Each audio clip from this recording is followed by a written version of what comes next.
અત્યારના મનુષ્યની જિંદગી એવી થઈ ગઈ છે ને તે સંસારમાં પડ્યા પછી બચારો શું કરે ને એ જ ખબર નહીં પડતી મિત્રો. કારણ કે જીવન એવું કઠિન થઈ ગયું છે ને, મોંઘવારી, ધંધામાં મંદી, બધી રીતે, તો બિચારો મનુષ્ય જે રીતનું ઘર ચલાવે, જે રીતે પરિસ્થિતિમાં જીવે. પણ મિત્રો મારું એટલું કહેવું હોય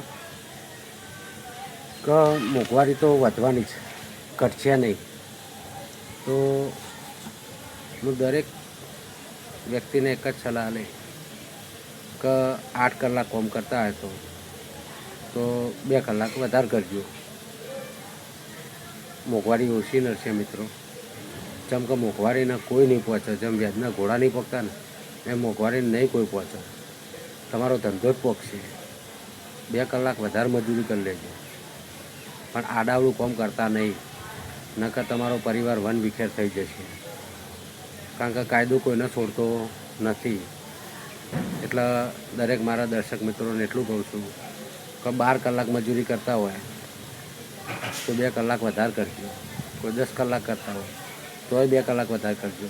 8 કલાક હોય તોય 2 કલાક વધારે કરજો. ઓવર ટાઈમ કરજો. પણ તમારા પરિવારને સુખી રાખવા માટે તમારે તમારું બલિદાન આપવું જ પડશે. જેમ કે ઘરમાં વ્યક્તિ જે કમાનારો હોય ને એને તો બલિદાન આપવું જ પડે. કારણ કે એના સિવાય કોઈ રસ્તો નહીં મિત્રો. કારણ કે સ્વાભાવિક વસ્તુ કે તમે મહેનત નહીં કરો અને આડાવડી લાઈને ચડી જશો તો તમારું ઘર વિન વિખેરી થઈ જશે. તમારા મા બાપ, તમારો પરિવારમાં તમે મેરેજ કરેલા હોય તો પત્ની હોય, બાળકો હોય, દરેકના તકલીફ તો પડે જ છે મિત્રો. પણ શું કરવાનું, તકલીફનો સામનો તો આપણે કરવો પડે ને મિત્રો. કારણ કે સામનો નહીં કરીએ ને તો આપણું જીવન વન વિખેર થઈ જશે. હું પોતે ધંધામાં હાલ એટલું બધું મંદું ચાલે ને, પણ તો એ હિંમત કરી અને ચલવે રાખું. ચમ કાઢી જવાથી કોઈ આપણો સમસ્યાનું હલ નહીં.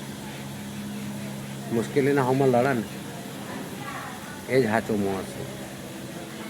તો મારા દરેક દર્શક મિત્રોને મારા આટલું જણાવું હતું વિડીયોના માધ્યમથી.